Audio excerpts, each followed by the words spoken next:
दोस्तों आज हम अपने आसपास ऑब्जर्व करते हैं कि कैसे कर्स वर्ड्स या यूं कहें तो गालियों का इस्तेमाल काफी कॉमन हो गया है। लेकिन क्या ऐसा होना ठीक है? और ऐसा क्यों है कि ज्यादातर कर्स वर्ड्स विमेन पर ही टारगेटेड होते हैं? Language is power, life and the instrument of culture, the instrument of domination and liberation. दोस्तों ये वर्ड्स थे फेमस नॉवेलिस्ट एंजेला कार्टर के। इससे समझ आता है कि लैंग्वेज आज हमारे लिए कितनी ज़्यादा इम्पॉर्टेंट है। सिर्फ एक मोड ऑफ कम्युनिकेशन ना होकर ये हमारी अपब्रिंगिंग, कल्चर और पर्सनालिटी को भी रिफ्लेक्ट करती है। आपको जानकर हैरानी होगी कि प्रोस्टिट्यूट जैसे वर्ड्स का कोई मेल इक्विवेलेंस ही नहीं है, जबकि एक्चुअल में मेल सेक्स वर्कर्स भी एग्जिस्ट करते हैं।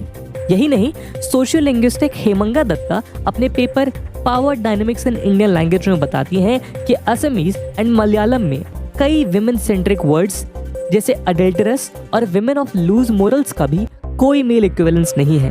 और जहां ये कर्स वर्ड्स पहले ही इतने डेरोगेटरी होते हैं, वहीं उन पर कास्ट एंगल ऐड कर इन्हें और भी डेरोगेटरी बना दिया जाता है। फेमस लिंग्विस्टिक तारामणि राय बताती हैं that language is an important component of society. It is right reflection of how society functions and the kind of socio cultural values it has.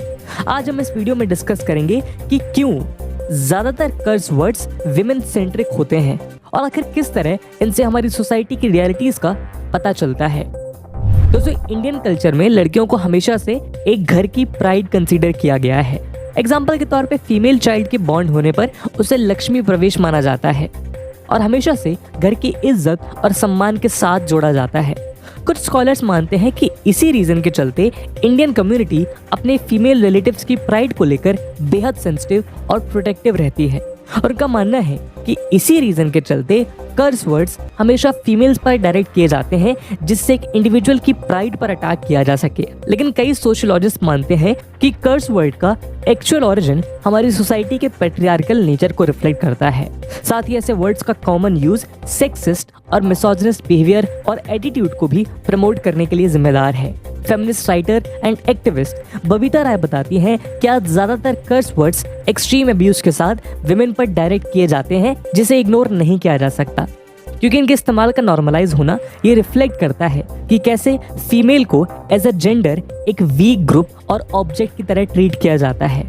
Lalita भास्याल जैसे कई सोशियोलॉजिस्ट का मानना है कि कर्स वर्ड दर्शाते हैं कि कैसे पैट्रियार्कल सोसाइटी विमेन को लोअर देन मेन समझती है और साथ ही मानती हैं कि फीमेल्स हमेशा पावरलेस हैं और उन्हें as a subordinates of male काम करना चाहिए। भले ही दो मेल इंडिविजुअल्स में लड़ाई हो रही है, लेकिन वर्बल डिस्प्यूट में यूज होने वाले कर्स वर्ड्स सिर्फ फीमेल रिलेटिव्स की तरफ ही डायरेक्ट किए जाते हैं।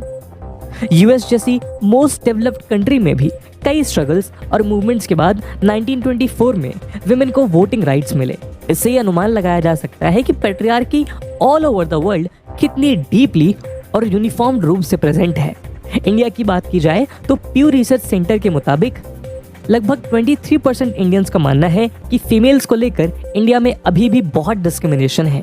2019-20 के बीच हुए सर्वेज में 16% इंडियन विमेन ने बताया कि उन्हें पर्सनली उनके जेंडर की वजह से डिस्क्रिमिनेशन फेस करना पड़ा है। प्यू रिसर्च सेंटर द्वारा किए गए बाकी सर्वेज में कुछ ऐसे पॉइंट्स भी निकल कर आए हैं जो हमारी सोसाइटी के पैट्रियार्कल रूट्स को दर्शाते हैं।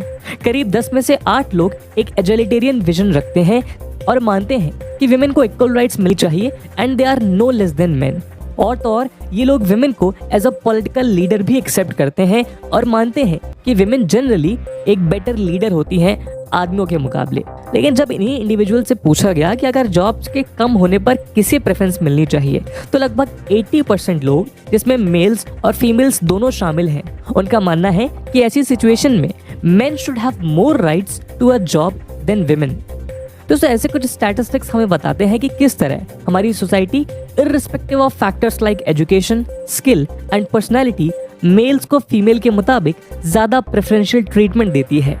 कर्स वर्ड्स की बात की जाए तो सोशियोलॉजिस्ट भास्याल मानती है कि पैट्रियार्कल वैल्यूज के डीप रूटेड होने के कारण फीमेल्स पर डायरेक्टेड कर्स वर्ड्स हमेशा लाइटली लिए जाते हैं। वहीं कुछ लोगों का मानना है कि स्वेयर वर्ड्स को सीरियसली नहीं लेना चाहिए।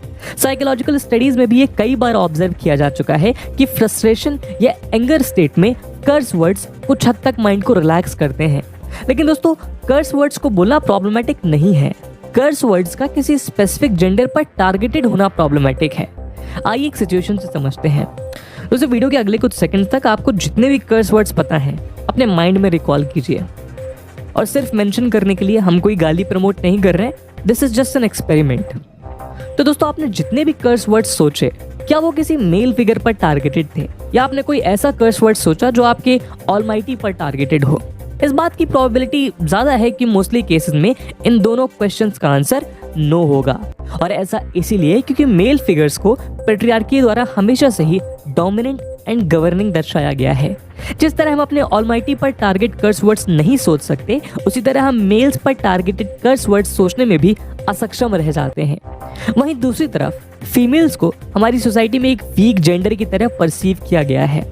और ये इस बात का प्रूफ है कि क्यों आज मोस्टली कर्स वर्ड्स विमेन सेंट्रिक हैं। लेकिन दोस्तों ऐसा सिर्फ किसी एक जेंडर के साथ नहीं है, बल्कि ऐसे कई शब्द हैं जो ट्रांसजेंडर्स और बैकवर्ड कम्युनिटीज के लिए इस्तेमाल किए जाते हैं। और ये शब्द अगर किसी व्यक्ति की तरफ डायरेक्ट किए जाते हैं तो वो इसे ऑफेंस की तरह ट्रीट करते हैं, जो हमारी सोसाइटी में इन वर्ड से जुड़ी परसेप्शन को दर्शाता है, जो बहुत से डिस्क्रिमिनेटरी एट्रीब्यूट से जुड़ी हुई हैं और डीप रूटेड हैं। और क्योंकि ऐसे कर्स वर्ड्स को हमारी सोसाइटी ने नॉर्मलाइज कर दिया है, तो इनका इम्पैक्ट इसी सोसाइटी में रहने वाले लोगों के कुछ एक्शंस बयान करते हैं।